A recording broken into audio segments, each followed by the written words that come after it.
Dutch Sense here. 12:06 p.m. Central Time on Thursday, November 20th, 2014. And I've got you looking at Earthquake 3D here, which is a USGS feed of the most recent earthquakes.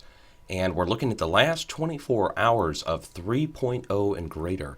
And I want to draw your attention to a few things happening in the United States. Right off the bat, a 3.9 borderline 4.0 earthquake, originally started out as a 4.2, struck southwest Alabama.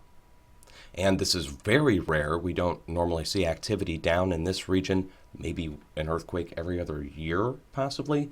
We had an earthquake in Georgia a couple of years ago happen at an old dormant volcano, and there was a mining company at the epicenter. Even though the earthquake was several miles deep, a mining company called Vulcan Mining Company.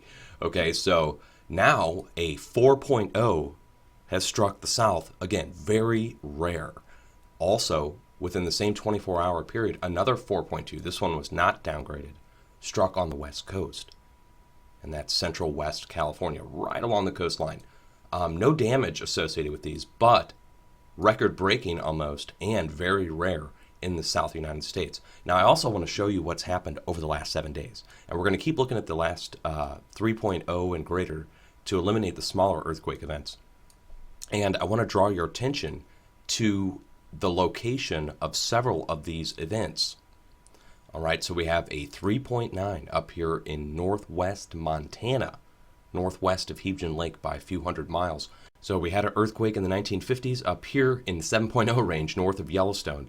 And now look at the area of the 3.4 and the 3.9. We have our huge cluster that's been breaking out over the last several years in central Oklahoma, south central Kansas now.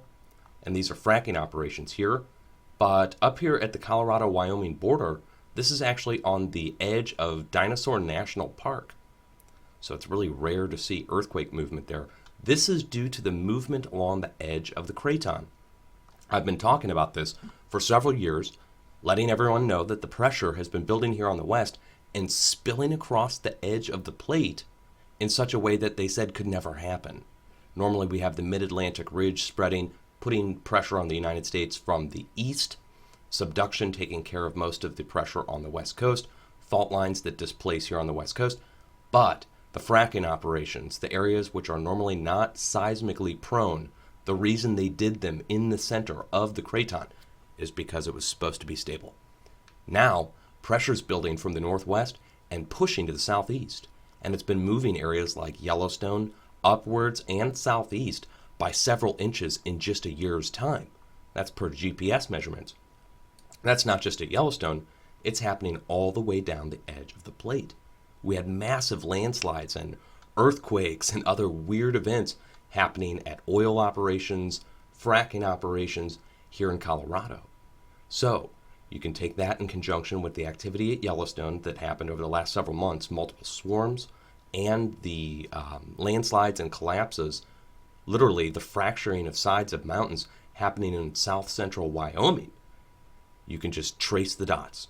Connect these dots from here up in the northwest, south to the southeast, and this forms the perfect edge of the defined craton, the unsubducted plate, the portion of the plate which has remained unsubducted for, according to geologists, hundreds of millions of years. That debate, the timeline debate, can be had later. However, look at the edge of the plate here, and then it curls back up to the northeast, right along the mountain ranges of Appalachia, going up into New England, and going right up into Canada, and then breaking off at the split here. Let me zoom in a little bit. Okay, breaking off at the split here up at Quebec, New Brunswick, Maine, and we normally see, if we see this kind of activity here to the west, so look at the swarm happening still at the old Lavic Rift in northwest Nevada, all right? This pressure building here to the west spills across the edge of the plate and then goes back up the east coast. In 2011, there were a series of 5.0 earthquakes which struck in Arkansas, Oklahoma, and Colorado.